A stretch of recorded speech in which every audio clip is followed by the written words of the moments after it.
Over in Seattle, a pride event is being organized, but this event is explicitly for non-white individuals. If white people would like to attend, they must be white allies or accomplices, and they will be charged a reparation fee of $10 to $50. Now, this seems to fly in the face of the law in Seattle. You're not allowed to discriminate on the basis of race like this or charge different amounts of money based on someone's race. But that's exactly what's happening, and it seems like no one's going to stop them. When a group reached out to the Seattle Human Rights Commission, this commission just said, nah, we think this is totally fine, and you need to understand historical context. So this is the future that the woke left wants. Racial segregation. And I genuinely believe they actually want more white nationalism. I'm not exaggerating. You might think, Tim, you're being silly. They're just trying to help poor people. And I'll say this. Share this story with your friends. Let them see this, because what I'm about to show next will be enlightening for many of these people. Okay, so you may be arguing right now, this Tim is crazy. He's lying. What a jerk, out of context. They're just trying to help non-white individuals. How about this? From the Washington Post. What is white racial identity and why is it important? Why is white racial identity important?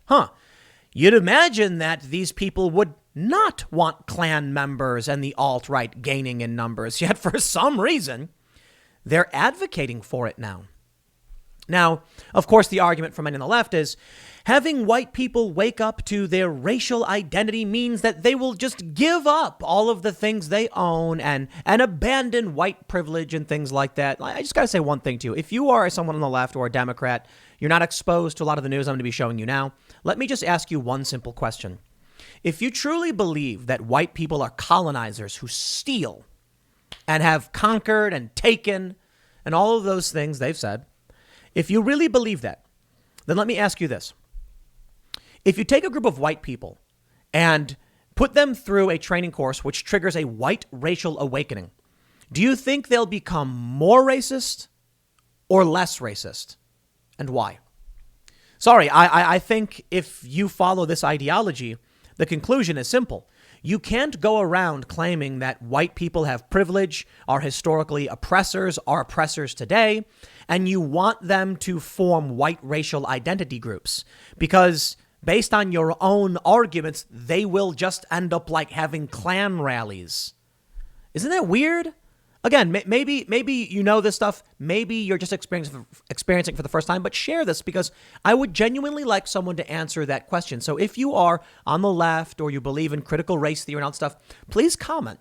Explain to me why white racial identity is a good thing. More importantly, why you think white people as historical oppressors and colonizers would just wake up to their identity, form race-based groups, and then say, but we're going to do it at our own detriment. I'd have to imagine they'd say, hey, how about we colonize more, right? Well, let's read about what's going on over in Seattle from timcast.com. Make sure you go, become a member, help support our fierce journalism. We're bringing on our mysteries and paranormal writer, I believe, today. And so we're going to have long form articles that are just about travel, the unknown, mystery, UFOs, all that fun stuff. Not just news and politics and culture. So I guess that is cultural, but we'll have that as well. But go to timcast.com. Here's the story. Seattle Pride event to charge reparations fee to white allies by Cassandra Fairbanks, who writes, a Seattle Pride event that is supported by the city will be charging a reparation fee to white allies who wish to attend. People of color may attend for free. Seattle City Council President and mayoral candidate Lorena Gonzalez and the Seattle Human Rights Commission are supporting the event, according to a report from KTTH. Organizers of the event, Taking Black Pride, say that white allies and accomplices must pay the reparations fee. It is not optional. The stated goal of the event is to amplify the voices, narratives, and contributions of Black, queer, and trans voices. White people who attend will be charged on a sliding scale of $10 to $50, depending on their ability to pay. All are free to attend. However, this is a Black and brown, queer, trans-centered, prioritized, valued event. White allies and accomplices are welcome to attend, but will be charged a $10 to $50 reparation fee that will be used to keep this event free of cost for Black and brown, trans, and queer community. The Facebook page for the event states. The event will be held in Jimi Hendrix Park, which is owned and operated by the city of Seattle. This raises questions about the legality of a reparations fee, KTDH noticed. Noted. Critics question whether race-based admission fees are appropriate. Seattle Municipal Code clearly prohibits racial discrimination, but organizers have pushed back, calling criticism of their admission structure casual violence. Bravo. Excellent, excellent. Seattle Parks and Recreation explicitly prohibits racial discrimination in their parks, whether or not the organizers have a permit for the event. Quote, it is unlawful for any person occupying or using any park or recreation facility for any event, activity, or exhibition open to the public, whether or not under a permit, and whether or not an admission or entrance fee is charged, to deny to any other person the full use and enjoyment of such a park and recreation facility because of race. To put it mildly, you could simply walk in and say, I'm not here for your event. Out of my way. You can't keep me out based on race. Seattle's Capitol Pride event, who banned members of law enforcement from participating in their own parade, has condemned and called into question the legality of the reparations system. While the violations seem pretty clear, the Seattle Human Rights Commission is defending the organizers' decision, saying, quote, Black, trans, and queer peoples are among the most marginalized and persecuted people within the LGBTQIA2S+ community, the commission wrote. They often face shame not only from the cis heteronormative community, but within the queer community at large as well. In making the event free for the Black queer community, the organizers of this event are extending a courtesy so rarely extended by providing a free and safe space to express joy, share story, and be in community. Seattle City Council President and mayoral candidate Lorena Gonzalez was so offended by Capitol Hill Pride speaking out against the reparations that she canceled her speech at their event.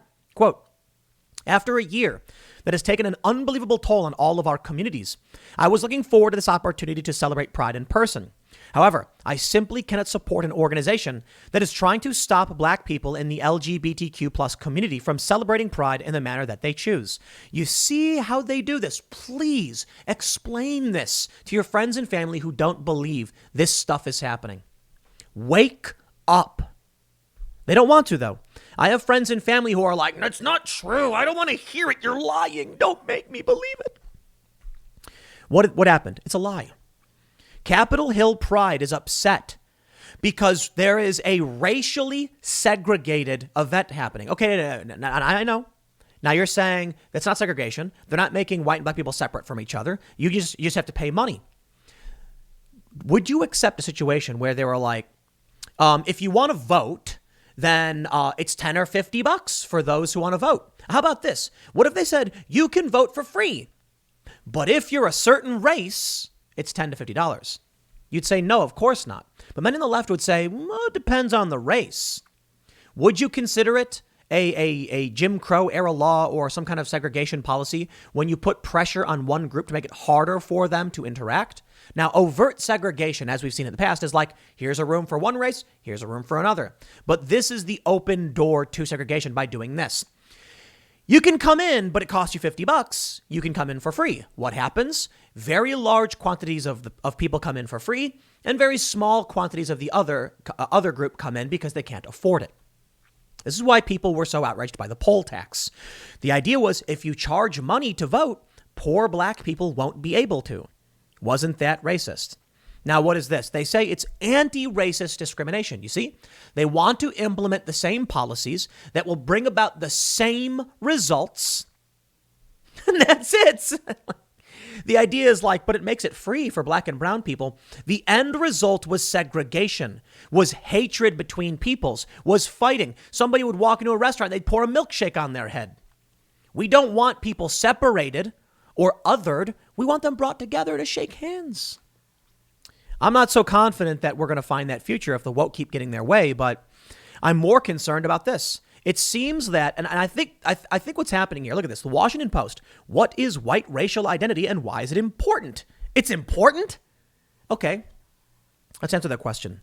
First, what they're saying is white people need to recognize that they are white, see race, and then atone for their past crimes, blah, blah, blah. You know what Slav is? Slavs, like Eastern Europeans? Yeah, it's the same word as slave. So there are certainly people who are white-skinned with blonde hair and blue eyes who are considered to be not white by some of these woke individuals. It makes no sense. They're just talking about some kind of domination or dominant group or majority, but it ignores the fact that there's way more ethnically Chinese people. Answer that. Are they talking only about America? But what is, in their mind, they want you to atone.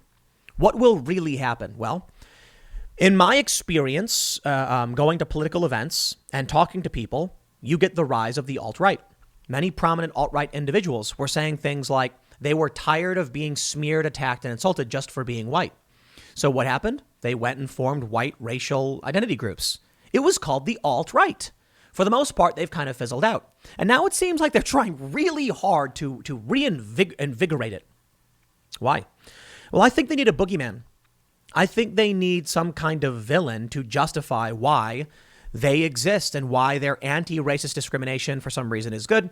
But let me just explain something to you. Racist discrimination and anti-racist discrimination are the exact same thing. There's subtle differences, sure, and depending on like who gets charged and where. But the idea is still the same. Make it harder for groups to come together, period.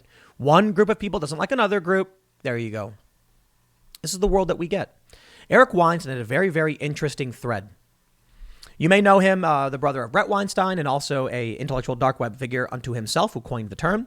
He said, hyper unpopular view. I don't think a single person on earth believes woke ideology. I think he's right. I 100% agree with Eric Weinstein on this.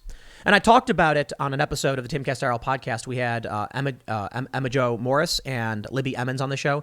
And Libby was saying these people are true believers. And I said, no, they're not. The woke are not true believers because it's impossible to believe two contradictory ideas at the same time. You can't simultaneously say, I believe the sky is blue and I believe the sky is green at the same time. You don't actually believe either of those things because you're saying contradictory things. Let me show you what he said. Eric Weinstein says, any soul who truly identifies as an eagle would be instantly eliminated by testing the hypothesis. A person who believed that is he saying if they jumped off a building? A person who believed that 2 + 2 = 5 would be unable to file taxes. Get woke, go broke is nowhere near extreme enough. Truly believing in wokeness would get you jailed or killed. Yes. To be fair, though, I'll push back a little bit. Who really identifies as an eagle? I mean, honestly, there are some people, but that's not woke necessarily. This self-identification stuff kind of is. I mean, there are other kin and there are people who believe they're animals. But we're talking mostly about humans who identify as like a different kind of human, be it like gender or race. Now, there is a very interesting hypothesis to test. Rachel Dolezal, Sean King. You take these people and you put them in Black Lives Matter, and guess what happens?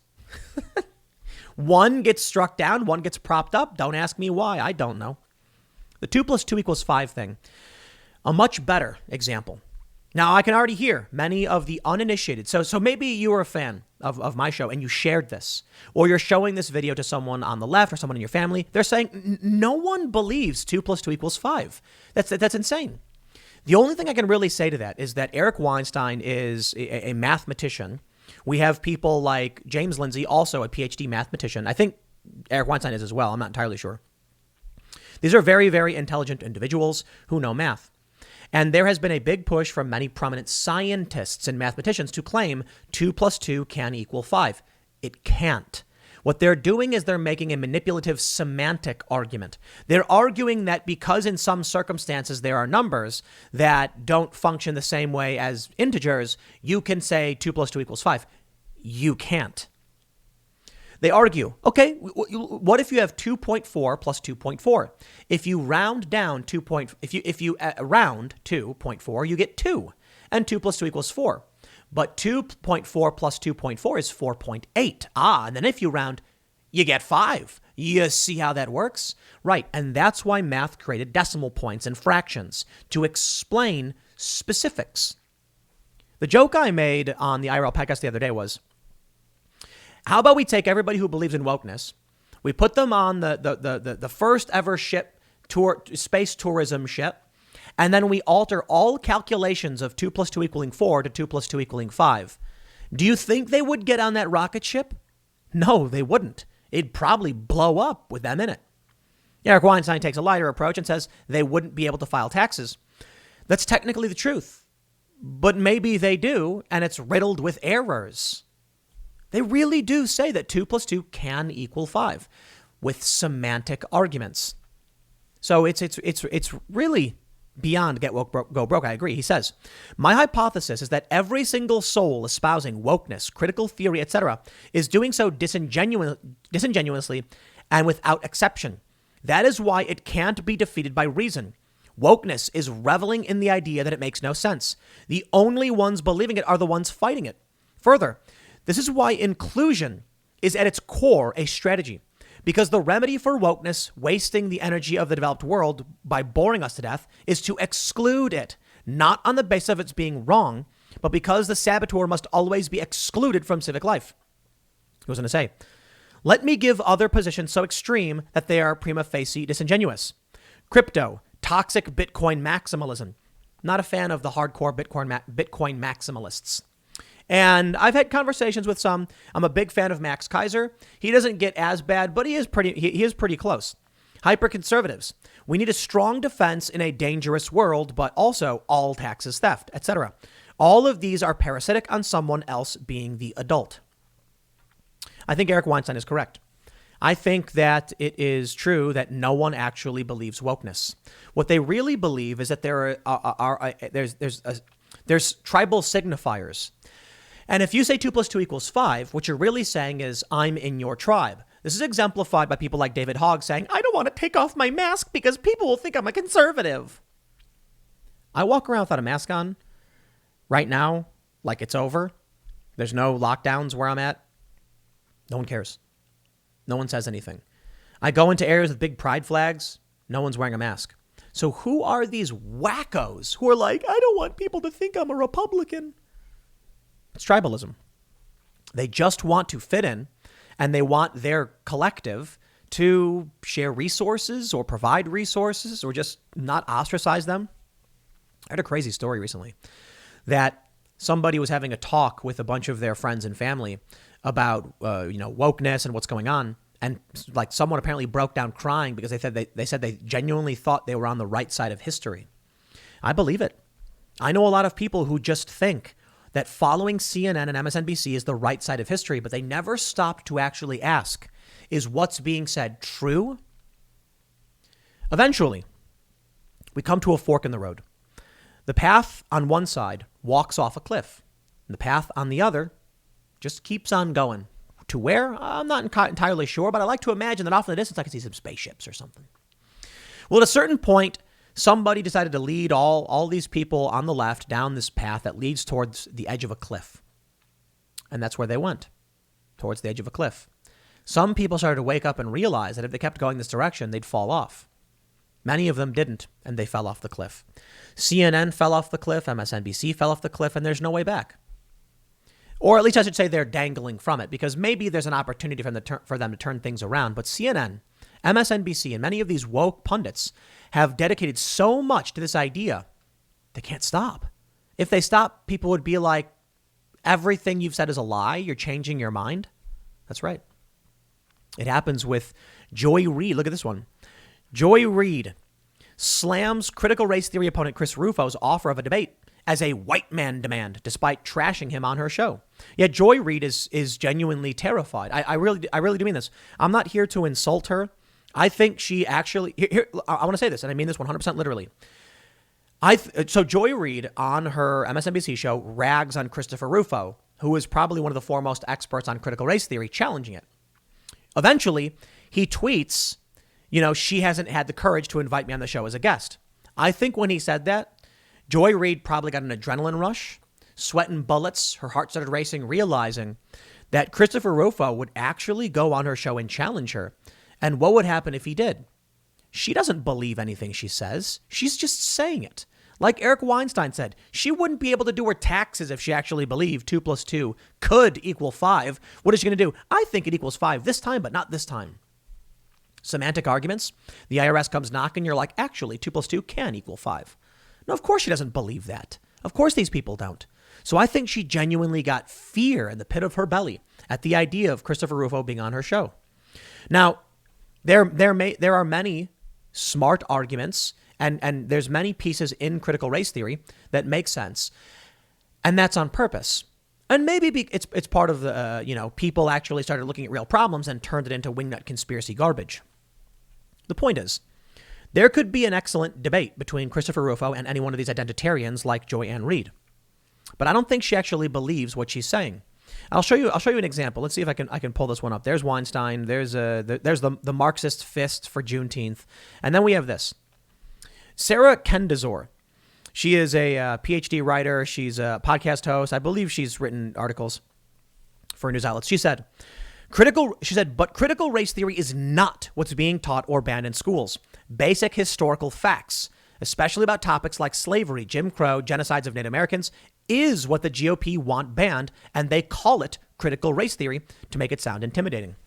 No, it isn't.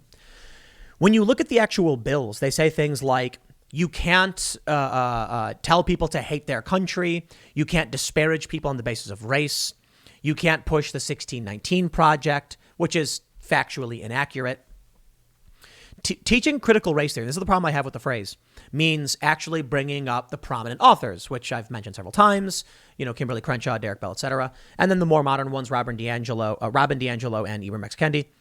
They're not teaching the writings of these people. They're teaching they're applying the theory to their teachings. It's applied racial theory. So here's what I responded with. Claiming that identitarianism is just teaching history. Critical race theory is not history. They know it and they're lying.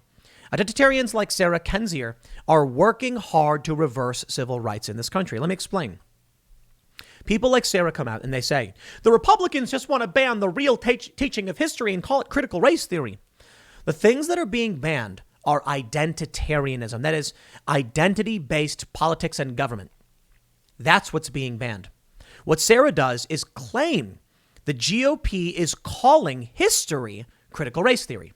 This is a kind of poisoning the well where someone then sees Christopher Rufo or anyone say critical race theory, they immediately think history. What Christopher Rufo and many others are talking about is more akin to identitarianism. Talking about white privilege, saying Asians, there's specifically affirmative action, right? Where they've said, if you're Asian, you need to score higher on the SATs to go to school. Quite literally what they're saying is if you look too much like that person, you shouldn't be allowed. It should be harder for you to go to this college, which makes no sense. Unless, of course, the left are race realists and they think Asians, regardless of how they're raised or where they're raised, all share the same privilege. That makes no sense. Why assume that everyone simply on their race share some kind of common function that must, and there it is. Sarah Kendzior and many others who are saying this, they're identitarians. They believe almost the exact same thing as the alt-right, the difference being which race they want to benefit from their policies. Ultimately, though, I think they're all the same. Telling a bunch of white people to form a white racial identity group, in my opinion, just benefits the alt-right and white people. So when they do this, it sounds like they're just alt-right. That's it. Literally, that's it. That's what they're doing. The result? Policies like a pride event that segregates by putting financial pressure on people so they can't actually attend. You then get a predominantly black, non-white or non-white event. That's how you pressurize segregation without doing it overtly. You got to watch out for this stuff. This is overt identitarianism. I'm not a fan of it. But the left is pushing it and they're winning. So share this. Share it with your friends. Become a member at timcast.com. Help support our work. I'll leave it there. Next segment's coming up at 4 p.m. over at youtube.com/timcast. Thanks for hanging out, and I will see you all then.